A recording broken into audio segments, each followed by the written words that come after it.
Saludos, bienvenidos a una clase más de lengua y literatura. El tema que trataremos el día de hoy es tipos de párrafos, correspondiente a la unidad 33. El párrafo es una unidad comunicativa formada por un conjunto de oraciones secuenciales que tratan sobre un mismo tema. Encontramos que en el párrafo existen ciertas características. Inicia el párrafo con letra mayúscula. Vemos que posee una oración principal, la misma que enuncia la parte esencial, de la cual dependen las demás oraciones. Encontramos también como tercera característica que el párrafo posee oraciones secundarias, las mismas que mediante ejemplos, detalles y comparaciones dan un mejor entendimiento al párrafo. Indudablemente que el párrafo debe tener una unidad y coherencia, es decir, debe existir una organización apropiada de las oraciones de tal forma que el contenido del párrafo sea lógico y claro. Por último, vemos que el párrafo debe tener un punto al final. Clasificación de los párrafos según su función. En el ejemplo podemos observar que existen tres características. Primero, el párrafo de introducción. Aquí presentan el tema y orientan al lector sobre el contenido del texto. Segundo, párrafo de desarrollo. Aquí pueden referirse a una información anterior o bien a una información nueva.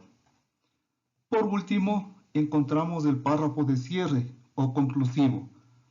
Aquí cierran el texto o resumen el mismo. Se lo ubica al final del texto. Clases de párrafos según la ubicación de la idea principal. Aquí encontramos el párrafo analizante o deductivo. Podemos ver en el ejemplo que la idea principal se encuentra al inicio del párrafo y se desarrolla luego en ideas particulares. En el ejemplo tendríamos: los pobres en Bolivia son a la fecha muchos más que antes. Tenemos también el párrafo sintetizante o inductivo. Como podemos ver en el ejemplo, la idea principal se localiza al final, como una síntesis de lo dicho.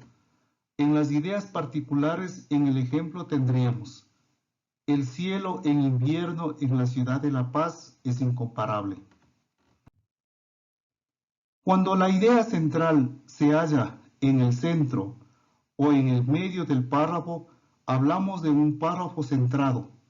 En el ejemplo lo ubicaríamos al decir: pero las fieras del océano, los grandes depredadores son sin duda los tiburones.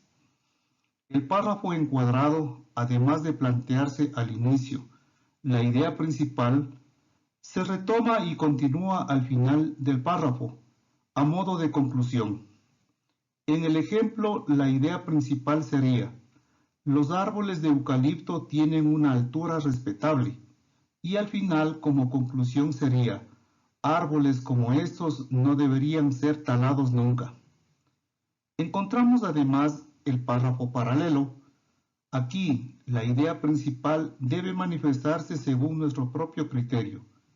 En el ejemplo tendríamos, al decir: los televisores antiguos eran más resistentes. Señores y señoritas estudiantes, un gusto haber trabajado con ustedes este tema. Gracias por su atención.